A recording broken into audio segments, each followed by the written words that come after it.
What kind of an adventure could I make out of this?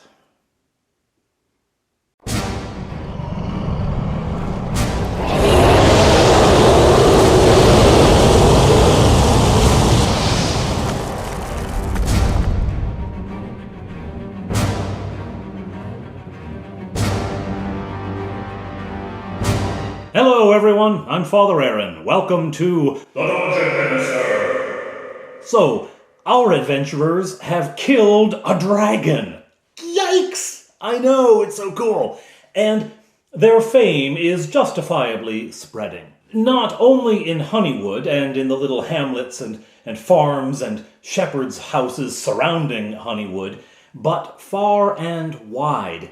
Of course, they have become famous to such people as Ivalio and Bargle as well, but their fame has extended down now to Kilmarnock. They have had a number of adventures that far south, and word of the slaying of a dragon trickles down even to the seat of the county, and they have attracted attention. Just as a note, Foefire has raised levels, so now it is a 6th level thief, a 5th level halfling, and 2 4th level elves. Their fame is perhaps outsized for their level. I mean, Touchberry is only a couple of levels away from the top for halflings. Halflings in BECMI only go up to 8th level, so he's getting close to topping out. I mean, in the companion book, there are ways that a halfling can continue to advance and expand beyond that level, but that's it in terms of levels. And the elves only go up to 10th level, so they're still a ways away, but, they're getting there. Still and all, they are relatively low level to be as famous as they are, and the reason for this is the setting. There was a reason that I put them in the sleepy little village of Honeywood. Thank you, Epic NPC Man. I put them there because in a small town, they could be big players. In a small town with a setting that isn't, central to the kingdom or anything like that, in a small place, their actions would have outsized consequences. They could be involved in the top level of things relatively early on. And so they have become very well known in their town, but again, their fame is starting to spread further than that, to the point that they have attracted the attention of the Count of Kilmarnock. That comes into it a bit later. For now, the mayor has another job for them. This is an easy story hook. It's a sort of a lazy DM thing to do, and I'm a lazy DM.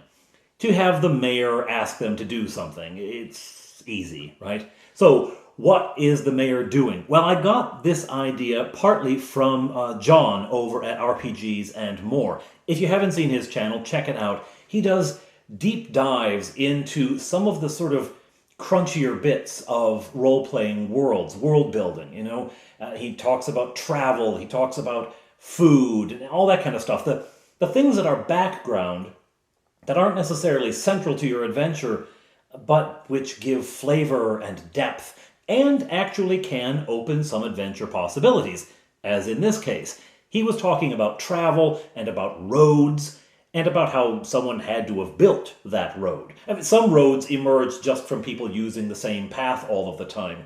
The road that goes from Honeywood over to the Elven Realm, for instance, is really a road in name only. It's mostly a path, because any traffic that goes between the elves and Honeywood, and there is some, goes on that path, and all of the shepherds who keep their sheep in those further afield spots, they use that to get into Honeywood to sell their products and to buy things, etc.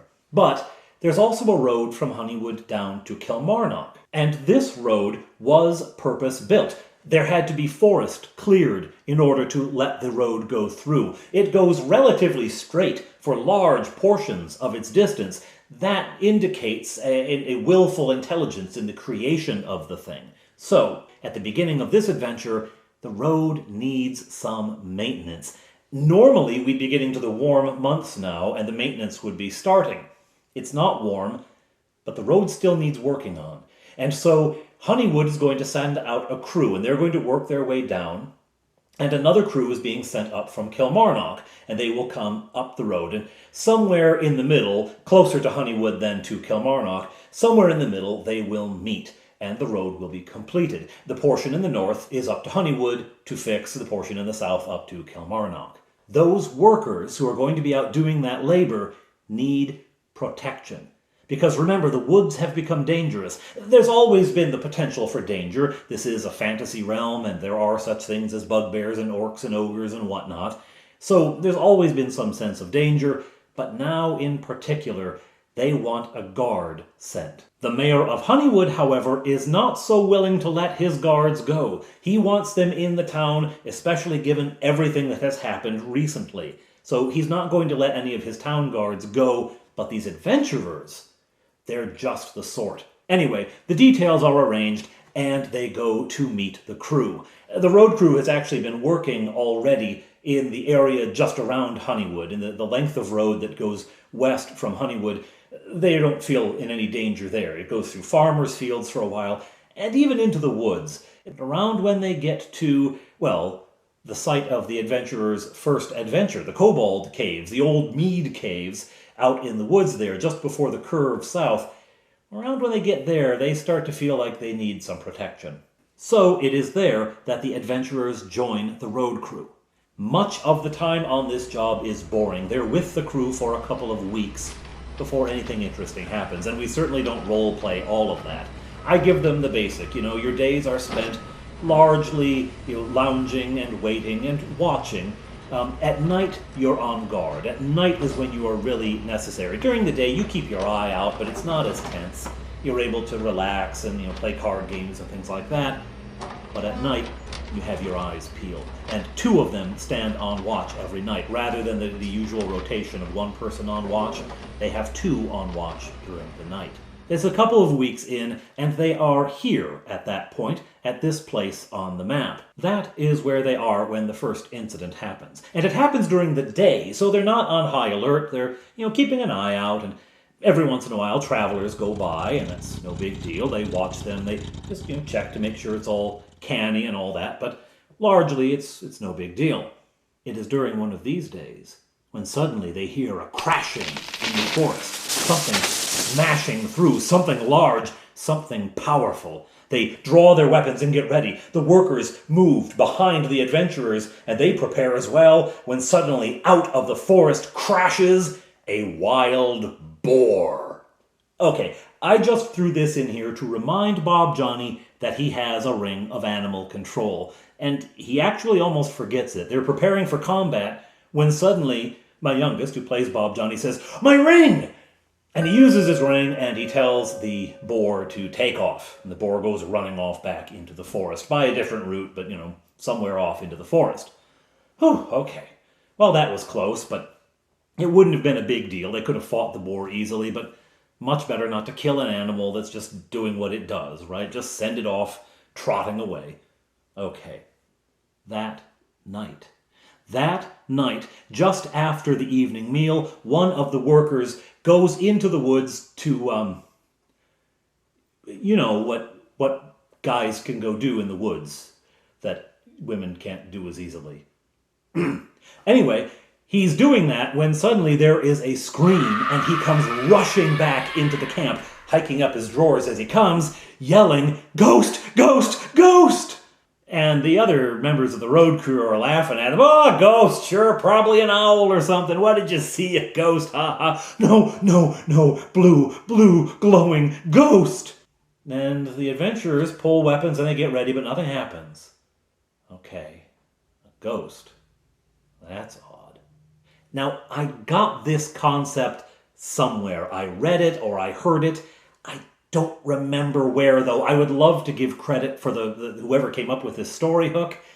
I just don't remember where I saw it. So if it was you, thanks. It really turned out well. Anyhow, he sees a ghost. He comes back screaming about it. They kind of take it seriously, and my party, the road crew, they don't take it seriously at all. My party are like, okay, what's going on? A ghost. And my eldest knows enough about D&D to know that a ghost in D&D would be serious stuff. All right, okay. So they're going to be ready. Again, it's a two-person watch, and at night it is Fofire and Bob Johnny watching together. When, round midnight, an eerie glow appears between the trees.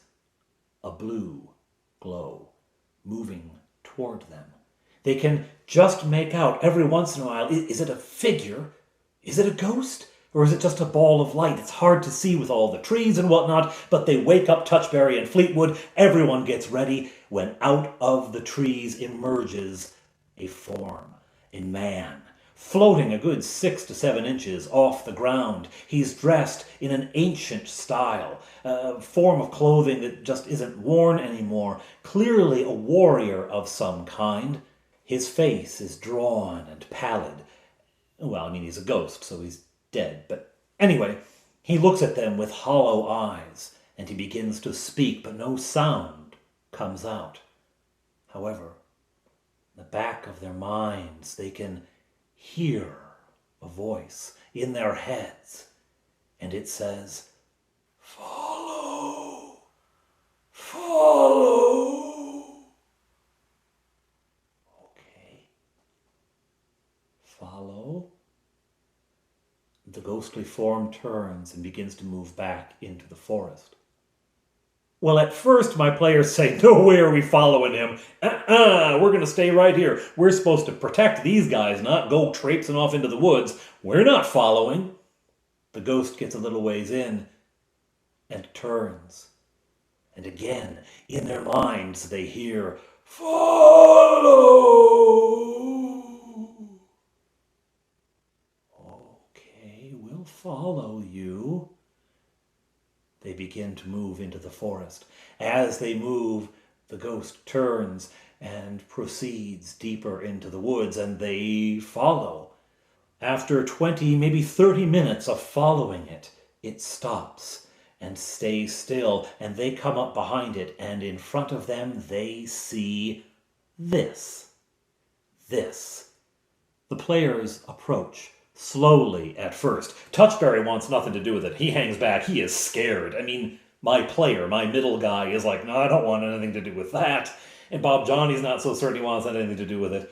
Fleetwood says, "I'll go." And my wife, Fofire, well, we'll go, So Fleetwood walks up, and he's going to get closer. But even he, as he's getting closer, he says, "Well, I'm going to go here." Okay, nothing happens. The skull turns and looks at you, but nothing. "Okay, I'm going to go here, a little bit closer." The skull turns to follow you. Nothing.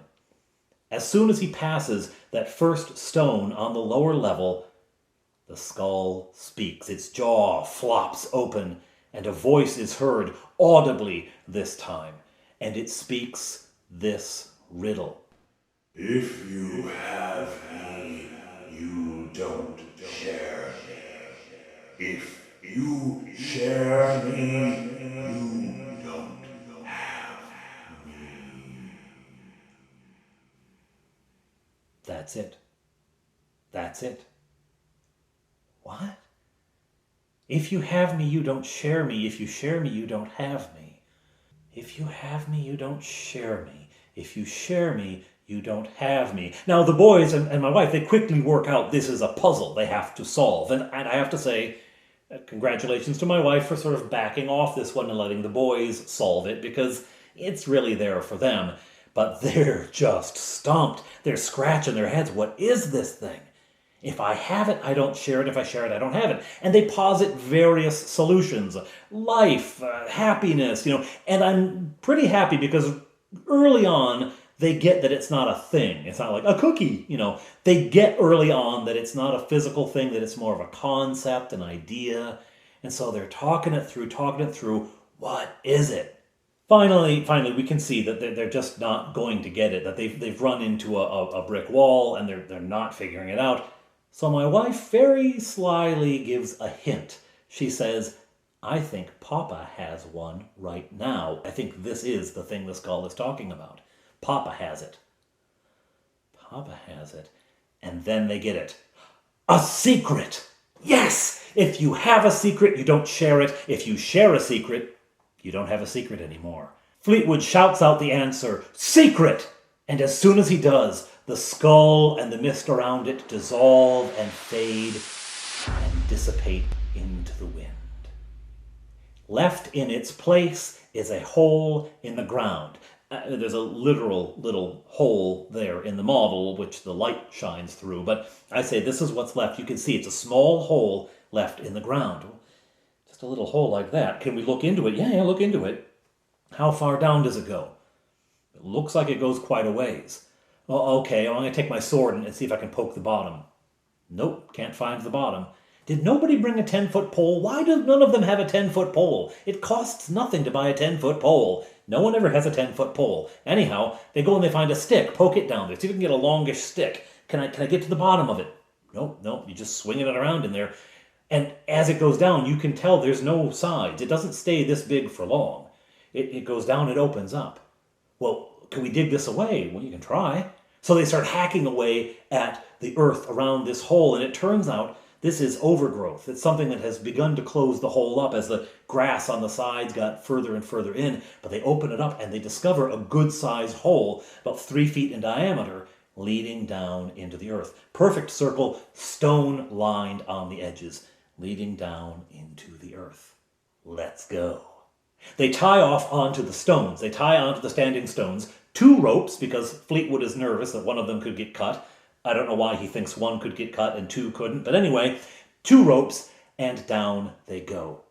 They find themselves in a 30 by 30 room. In the center of the room, on the floor, is carved a ritual circle. Now, at first, they think it's going to be like some sort of teleportation thing. It's going to be a portal of some kind. But when they touch down, no, nothing happens. It's simply a ritual marker. On the walls all around them, they see painted a mural, ancient figures of an artistic style that has not been seen for years upon years, centuries, millennia even. In fact, these figures look a little bit like the ones they saw in the Barrow, where they fought with Heremod. Those figures that were depicting the defeat of Heremod, his own victories over other people, and then his eventual defeat at the hands of Marnog. They look kind of similar, like they're from a similar society around the same time, but they have a totally different theme. This is a procession leading around the edges of the room toward the soul exit, out one side.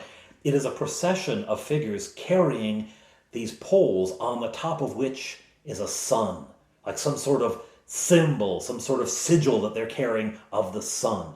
On top of those murals, however, has been streaked, splashed, some brown, reddish material. The players are pretty sure it's blood. It seems like someone wanted to deface this memorial, deface this mural. So there have been 2 groups here. One that presumably created it, and one that came along later and defaced it. There is, as I said, 1 exit. They go through it. The passage goes 20 feet and then turns to the right. This passage goes on another 30 before they come to a choice. There is a passage leading off to their left, and they can go forward. And forward they see that it opens into a small room. They decide to go forward first, and they enter a small chamber, and on the opposite wall from the entrance stands an altar. On the altar is a key. This altar is a bit of a trap.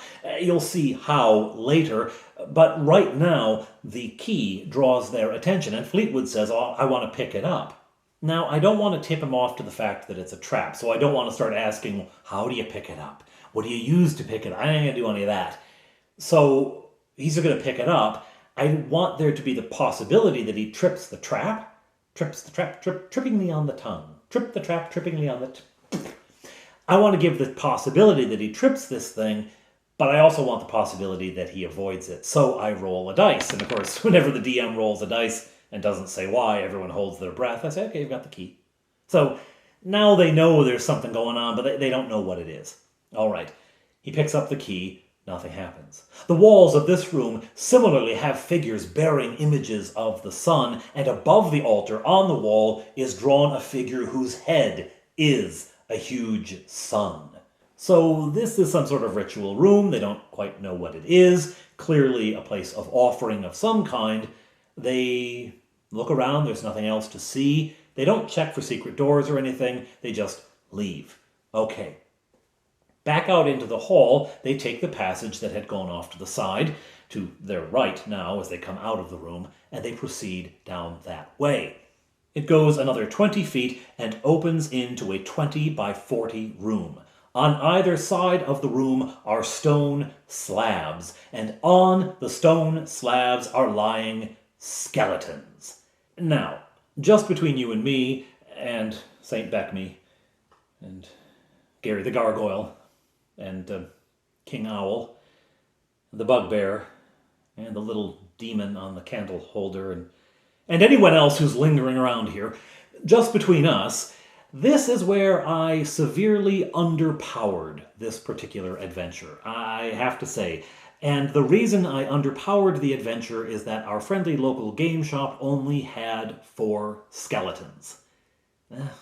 I wanted to have minis for this, and I really wanted to do skeletons because I had just watched, I think it's DM James was painting up some skeletons. DM James's channel is great, by the way. If you haven't watched it, go check it out. He was painting up some skeletons, and I got inspired, so I wanted to go get some skeletons. But they only had 4 of them. I bought the skeletons, and I wanted to have all the minis to represent all of the figures, so I was kind of limited. I could have 4 skeletons per room. Once they kill these, I could bring in 4 more, but 4 at a time.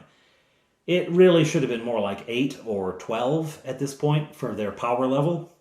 So this was too easy. As they enter the room, the skeletons stand, of course, and do combat. And it's not that difficult, right? It didn't take them long to knock these guys to pieces. One of them took a little longer. They just kept missing, and I'm not entirely sure why. But it wasn't hard. They clattered them to pieces, and it was done. Now, what they find here in terms of treasure is simply jewelry that the skeletons had been wearing. A couple of them had, necklaces around their bony necks, or bracelets or ankle bracelets or something on, things like that. So it's not much. It amounts to a couple of hundred gold tops. But they do find that, and they're pretty happy about that. And they kick the bones apart and make sure they don't reassemble or anything. All right, there's a door out of here, isn't there? Well, let's go. They go up to it, and at first they think they're going to have to try the key, but it's not locked. It's just a door. They open it up, and they go through. They find themselves in a 20 by 30 room. On the other side of the room, there is a staircase, a spiral staircase, leading down. Now, they walk in, and it looks perfectly empty, right? So they're crossing the room to get to the staircase when, wham! They're attacked out of nowhere. It's a shadow. In fact, it's 2 shadows. 2 shadows lurking here, and they attack as the characters walk through. And they're fierce. And this fight is not easy at first, at least. It's not easy. They're given a penalty on their hits because shadows are hard to see. I mean, that's kind of the point of the things, right? And so they're having a hard time hitting them. The shadows are striking with relative impunity. And it is Touchberry and Fleetwood and Faux Fire all go down a level of strength, right? When a shadow hits you, it does damage, but it also takes you down a level of strength. They've run into shadows before, so they know that this is not permanent, but it does remove some hit and damage bonuses for the length of this fight and until the effect wears off, right? So they know that it's putting them into a dangerous place, not because it's permanent or it'll kill them, but because they're not going to be able to do as much damage. They're not going to be able to hit as easily in this combat or any further combat. Anyhow, eventually Fleetwood has an idea. He casts light. At first, actually, he says he wants to cast light into the shadow's eyes. And I think for a minute, well, shadows are really hard to see. They're kind of amorphous. You can just kind of tell where they are, but you can't see much detail. So do I give him a penalty for casting it, or do I give the shadow a bonus to its saving throw when he tries to cast light in its eyes? And I say, no, you can't. You can't find its eyes. You're not sure where its head is even. So casting light into its eyes isn't going to happen. But he says, but I can tell where it is, right? Yeah, great. I'm going to cast light on it. That ought to make it easier to hit. Which it does, which is a pretty clever use of the spell. So he casts the spell, and suddenly what had been a shadow is illuminated from inside, and light extends through all of its limbs, and you can see it really easily. So for the rest of the battle, That one is very easy to hit. Bob Johnny, on his next turn, casts light, because that was one of the spells he memorized. He casts light on his shadow. He was fighting another one at the other end of the room. So now they're both lit up, and they're much easier to fight. Bang, bang, bing, bing, boom. Eventually, they kill the shadows. I should take this moment to let you know the other spells that were memorized. Bob Johnny had Light and Magic Missile, Web, and Knock. And Fleetwood took Light and Sleep and Web and ESP. So they've defeated the shadows. They look around the room. There's no treasure. The shadows didn't have any treasure in here. But they've seen this staircase down, so they figure this is where we're heading. Down they go. The staircase empties them into a 40 by 40 room with 4 pillars helping to hold up the ceiling. These were something I made based on Black Magic Crafts tutorial, and I really like them. They're really cool, so I'm sticking them in wherever I can. And I figure, okay, it's a really ancient tomb. They didn't have as good of technology to keep the roof up. They needed the pillars. Even though 40 by 40 isn't that big, pillars, great. It also provides some neat, sightline blocking and something to have to maneuver around that prevents the combat from being quite so easy. Because in here is, again, 4 skeletons. And again, it probably should have been 12 or even 20, but I only have 4, so there's 4 skeletons here as well. This combat is actually kind of tough because of the pillars, because the characters all come down behind a pillar, and there's a skeleton to one side and a skeleton to the other, but they can't all get into combat all at the same time. It's just too crowded. So they have to fight through one of them, and they dart around this way, that way, and I can't remember who goes where. I know Faux-Fire ends up hiding behind this pillar and shooting arrows at one of the skeletons. Eventually, though, they defeat them. Again, it's too easy. I should have had more skeletons. Mea culpa, mea maxima culpa. Yeah, why didn't I? What? I don't have to use the hit points. Well, where were you when I was doing this? Where were you on game day? Oh, yeah. You were down here, weren't you? Sorry. Anyway, they defeat the skeletons. These don't have any jewelry on them whatsoever. These were not burials that were laid in state by people who loved them and respected them.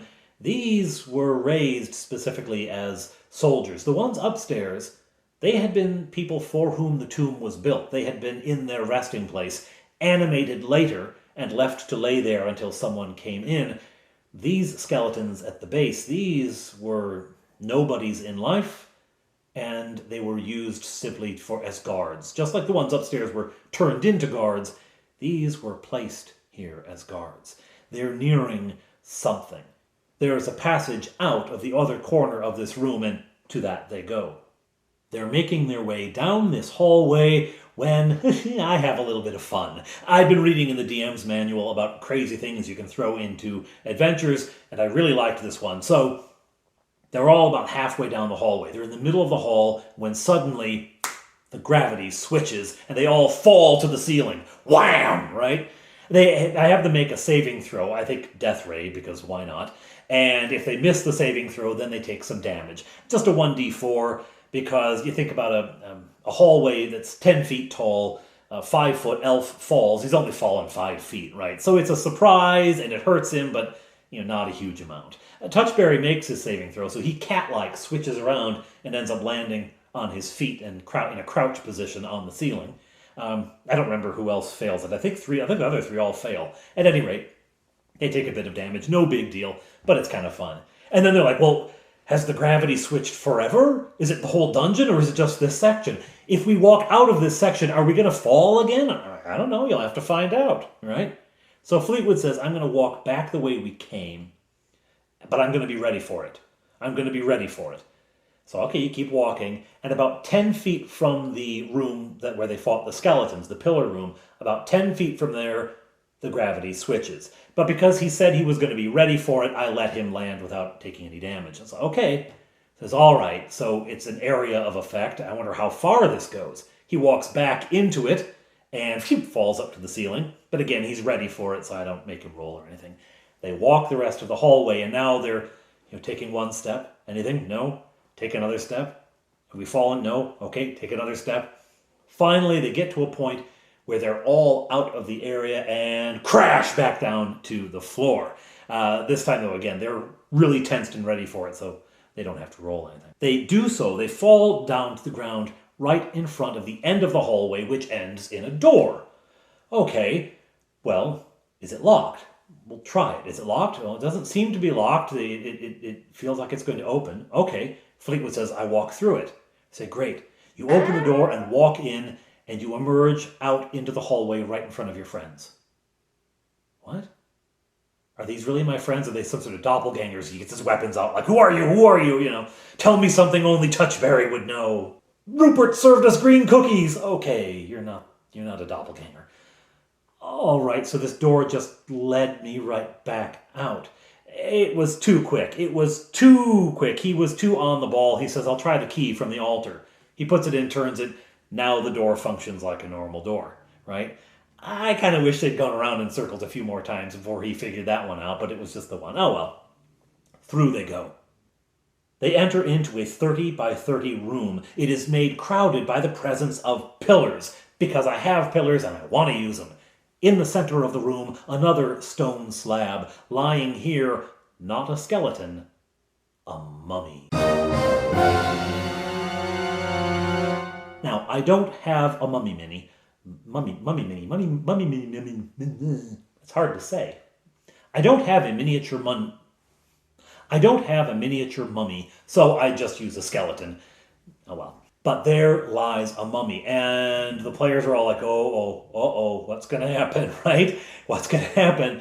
Touchberry tries bolting through the door, but it returns him right back, because he didn't have the key when he tried to do it, so he's kind of stuck unless they grab the key.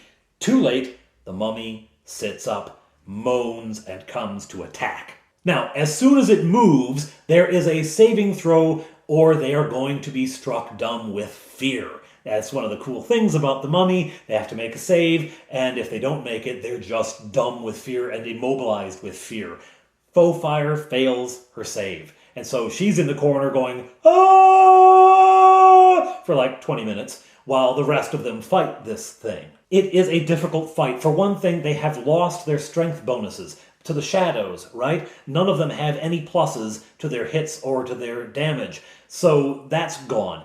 2, when you hit a mummy, it only takes half damage, even from magic weapons. It can only be hit by magic or silver, I think. They use magic.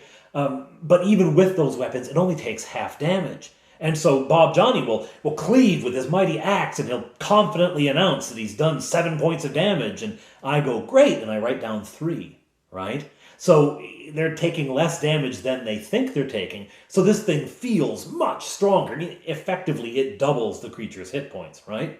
So the combat is going, and it's not going very well, when Touchberry comes up with the bright idea of lighting it on fire, right? Let's light the thing on fire. Fleetwood has one flask, which he throws at the mummy and misses, and it goes clattering off and bursts in the corner somewhere. All right, who else has any oil? Touchberry's got one. He throws it and hits the mummy, so it's got oil all over it, right? Brosingas, says Bob Johnny, and he swings his axe, and he just misses, like by a mile, just misses, and the mummy is hitting them. The other thing about this combat is that when the mummy hits the characters, they take damage, they also get diseased. And this disease that infects them, it doesn't damage them in any way, shape, or form, but it prevents them from healing. So they can't regain hit points. And this is why a mummy makes a better villain at the beginning of an adventure than at the end. Because it really would have been cool if they'd had all this damage and I gave them healing potions and then they didn't work. Cool or mean, I can't tell which. Anyhow, it's happening at the end. It doesn't really matter because they're not going to stop and visit a cleric in the middle of this. They don't have any healing potions. They do have Touchberry's sword, but it's a little busy chopping up a mummy at the moment, so they're not going to use it anyway. But they've got this disease on them, so they've got that on their mind, like, what is this doing to me? Why do I have this thing, right?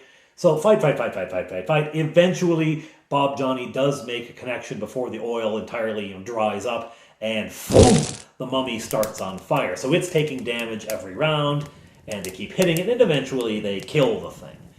Ugh. Now, a mummy is a tough villain, but it's not, it's not impossible. For smart players who kind of understand how the game works, and for players who are strong enough and have magic weapons, it's doable, right? But it was hard because of the half damage thing, because they had lost all of their strength bonuses and whatnot. It was a challenge for them. But they finally get the thing dead, and okay, whew. Oh, is there any treasure here? And, Fofire stops screaming in the edge of the room. Is there any treasure here? They look around the room and there's nothing. They'd expected, that a tomb, there'd be some treasure of some kind. And that's when they say, well, let's check out the sarcophagus. And Fofire begins examining it. Are there any traps, anything on there like that? She searches it for traps and finds none. But she does find that one of the symbols carved into the sides, there's all sorts of like hieroglyphic kind of symbols carved into the sides, most of them based around the sun. One of the suns, the central circle, moves in. It's like a button. Click, and the sarcophagus slides back, revealing underneath it a shallow pit filled with treasure.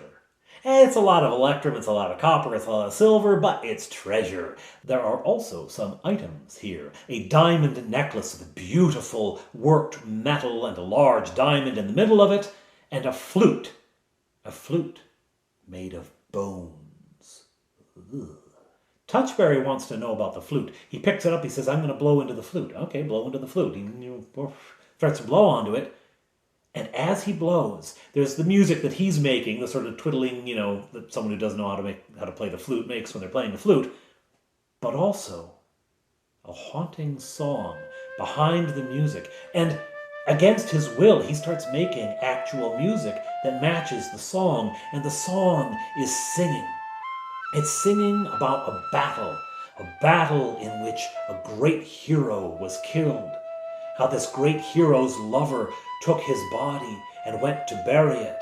And on her way to bury it, she was attacked. And during the attack, all of this stuff, right? And it was more than I had prepared, and I hadn't made it up ahead of time, but there's a bone flute that as it is played, it tells the story of someone's death and burial. And it tells of a great treasure that was buried with the person. So it's like a musical treasure map. This comes out of the Book of Marvelous Magic that I had when I was a teenager and I recently rediscovered online, and it is full of the weirdest stuff. Some of it is just goofy, a play on words kind of stuff, but some of it is really cool, and this, I think, is one of the cool ones, this bone flute. So they've got this bone flute, they got the necklace, they scoop up the treasure into their bag of holding, they look around, anything else? No? Let's get out of here. Out the door they go, and they come right back into the room, and that's when they remember they've got to use the key. Through the door they go, out into the hallway. Gravity! Back up to the ceiling.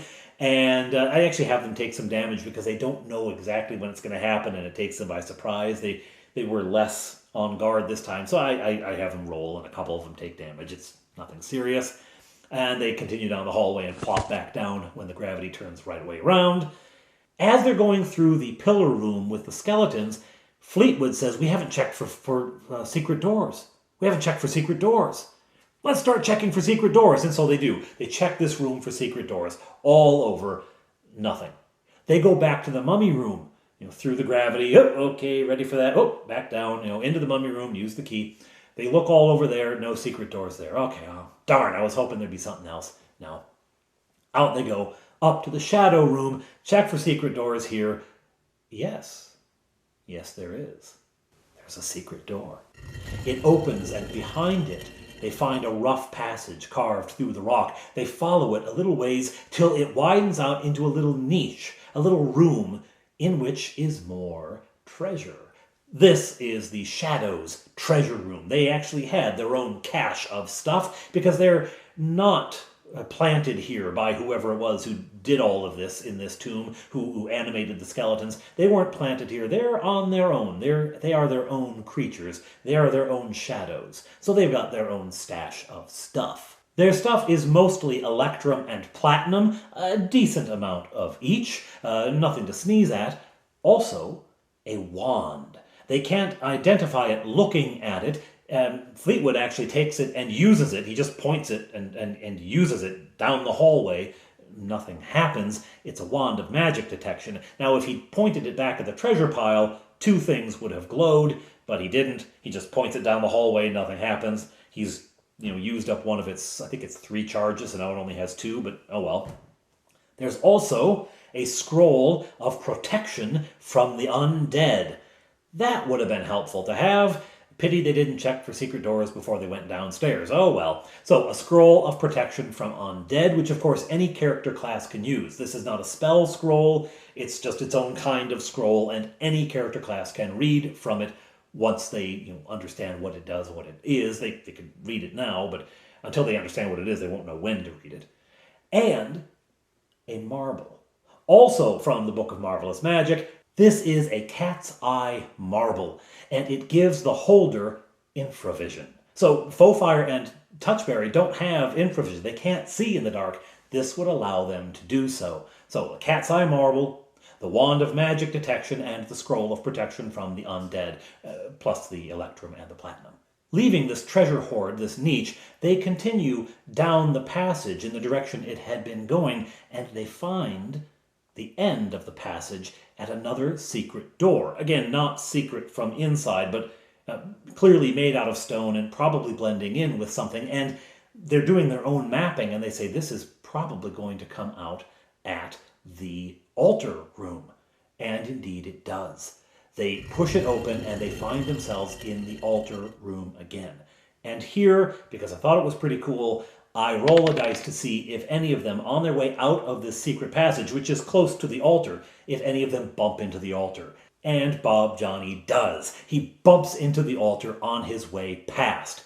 As soon as it has been touched, there's a squelching sound. And suddenly, from little tiny holes all around the room, come pouring worms. Worms come pouring into the room. I was afraid of worms, Roxanne! Worms! I love that movie. Anyway, worms start filling up the room, and they're ankle deep in them before they know it.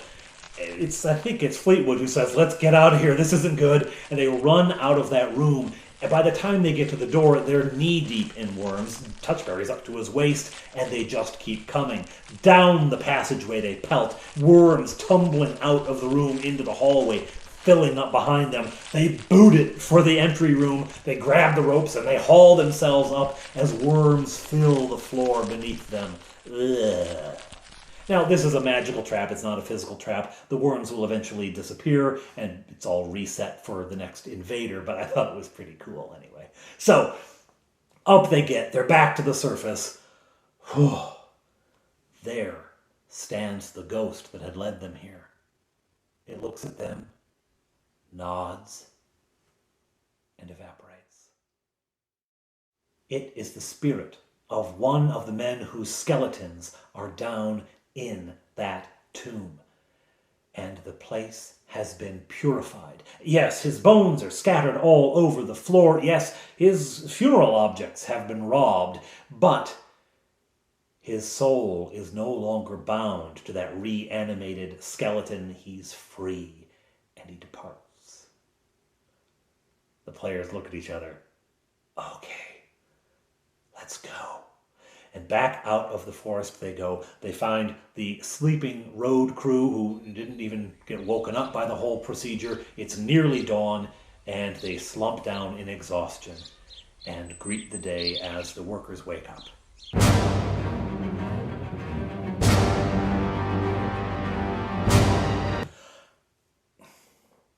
I didn't do a cliffhanger. Oh, man.